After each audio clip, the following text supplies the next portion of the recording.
Hi, everybody. Welcome back, which means welcome to chapter 6 and 7. We're going to do, of course, chapter 6 this week, and then next week, chapter 7. Next week is the following week is spring break. So, hope you enjoy it to the fullest. You've earned it, you deserve it. The class did great. Like I said, I got in my car and drove as fast as I could to the nearest church and fell to my knees and said, please, God, let them put their best foot forward so I don't have to stress out about them the rest of the semester. Because like I said, the Holy Grail is seeing you guys get through in good order. And everybody's tracking to that. You can't take your foot off the gas at this point. No one's officially passed the course yet. You clearly, with the final being 42.5%, there's still work to be done, but you've gotten off to a great start. I couldn't really ask for a better one, to be honest. And I'm proud of all of you, so thank you. I really appreciate it. I had to post that Dear Moon thing up there. It's like buying a lotto ticket. It's sort of like the fun of it is just thinking about the possibility of it happening. And I was like, I could put my crewmates to sleep by just giving them some of my Business 115 lectures. So it'll be like, you're getting sleepy. So, I'm trying to think if there's any other housekeeping related stuff. It's really, for this month, it's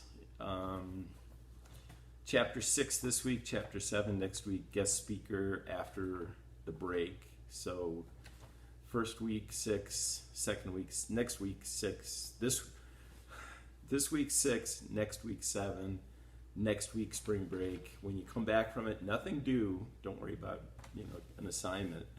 We're going to have the guest speaker come in to talk about cannabis and banking. Should be interesting. And he's seen it from both sides. He was a regulator first, and now he's a bank CEO who does it. So I think he can talk about it to a large extent.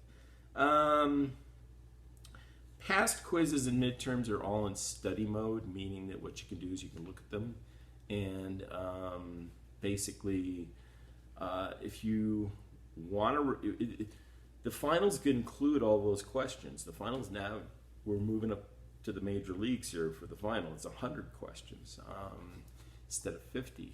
And again, I give you a little more time. Although I think everybody really pretty much did it well within the time range that was given. So that may not be necessary, but it's there to be had if you think you might need it. Just ask. And so those quizzes, don't forget about them. Those questions. And they'll be available for study mode between now up until the final. So, I think... Oh, the other thing about that Dear Moon thing is my friends have been sending me YouTube videos of the spacecraft test landings, and both ended in massive fireballs, and just these are the kind of friends I have. They say, Bill, glad to hear about that project. By the way, you might want to take a look at this. Big fireball.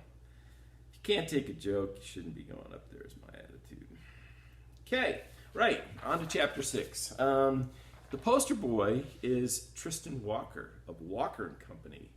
And basically his issue was a very logical one. He just said, look, for people of color, a lot of products don't work very well, especially when it comes to razors and the skin. The ability to shave with traditional razors wasn't working out very well. So he created his own brand and said, look, there's a massive market that is just being ignored right now. And he says, I want to be the Procter & Gamble of consumer products for people of color. And it doesn't say so in the book, but can anybody guess what happened to Tristan & Company? They got acquired by Procter & Gamble. So now they truly are the Procter. They literally are the Procter and Gamble of people of color. And he still runs that division, and needless to say, he is an incredibly wealthy person. So, yeah, he started working with venture capital people, and then they helped him develop the products, and sort of he was able to tap a little bit not only into the financial capital to help provide the infrastructure for what he needed to do, but also be able to tap into the intellectual capital.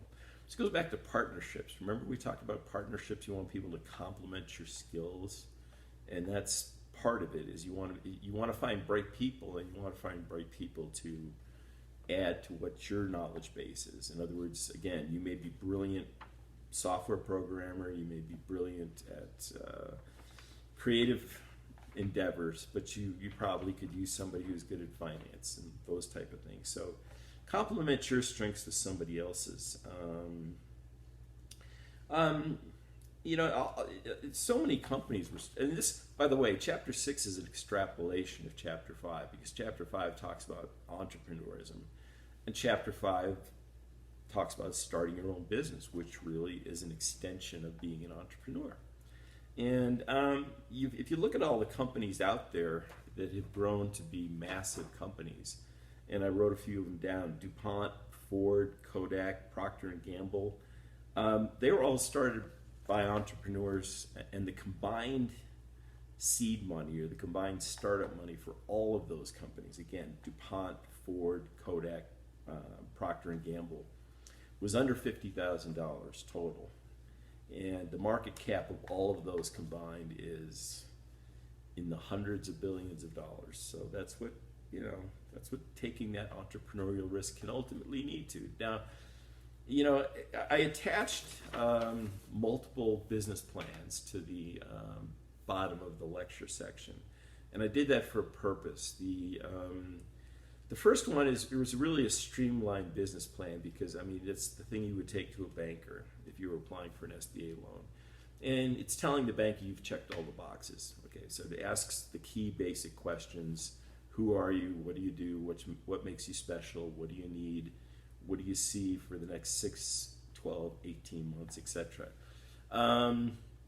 The second one is much longer and much more in depth. And keep in mind that if you plan to just go into the corporate world, where you've got something teed up, where you're in that environment, and you're not doing anything entrepreneurial right away, you don't bother with them. They're not being tested. But I would say them to your computer. There may come a time 5 years from now where you say, okay, I got a great idea, and where are those business plans? Especially the long version, because that's not a public business plan. That is, I got that from someone I know who worked with venture capital people to present small companies that needed seed money to become. The plan was to become bigger, much bigger companies. We're not talking coffee shop stuff. We're talking mostly technology. And it goes through a lot more detail, but as you go through those levels of detail, you may say, okay, well, I don't have this right away. I don't know. But as you go through it, even myself, because I'm not, I'm way past starting up a business, good Lord. But I look at it, and it gets the juices flowing and the gears going, saying, okay, well, how would this piece fit with this? And that's a great question. How did all these things flow to get to a successful conclusion? So it really it helps get the juices flowing, number one. Two is it shows you what boxes need to be checked. So the long version of that plan is something that you would take to, for example, private equity, or somebody wants to, a group of people say, yeah, we're all going to chip in and be, limited partners, just like the last chapter of that question. The short version goes to the bank for an SBA loan, because that's the bank showing to the government that they've done their due diligence. The longer version is really selling what you're trying to do. So again, I would just say to your computer, just to have them if 5 years from now the light comes on. Qualities of successful entrepreneurs: a good self-quiz to take to see if you fit the mold. And this is straight out of the textbook, and also might be a quiz question too. Self-directed, self-nurturing, action oriented. I mean, you have to be nimble and quick, like Jack over the candlestick. It's one of these things where life comes at you fast and the business world comes at you fast. I mean, globalization means communication and ideas flow very, very quickly. And so you need to stay on top of that. You need to be highly energetic, clearly, because again, you're juggling a lot of balls, right? Tolerant of uncertainty. I mean, people who started up their business 1 year and 1 month ago today, just before COVID hit. Talk about, those people that have to be tolerant on uncertainty. All of a sudden, they had all these plans carefully laid out. And boom, the bottom fell out for many of them. When I was in LA, I used to go to a place called Soul Cycle, and they have one here in Denver. It's like spin classes. And they opened one just down the street from me. Not a Soul Cycle, but a different spin class. And they literally were open for about 3 weeks before COVID hit. And what do? I mean, you can't have people, the city said, no, these businesses have to shut right now. And so they closed, and I see that they're still there, so it's good. I guess they got some PPP loans and things like that. But wow, you talk about sort of having the rug pulled out from under you after developing a business plan. That is tricky. I can tell you from personal I mean, the book talks about some of these things, but I mean, I've worked for 3 startups, okay, and I've seen some of these things firsthand. And by the way, that's just a very small subset of what you would see. Every situation is different, so you're going to come across different dynamics.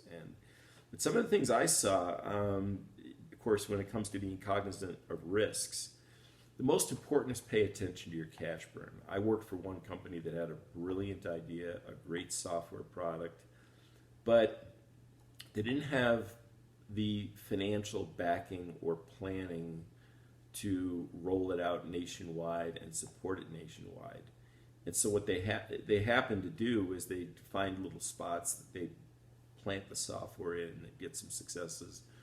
But then when they wanted to expand, they said, okay, well, now we're going to expand and we're going to go to all these different cities and we're going to put salespeople out in these different parts of the country. And then they ran out of money.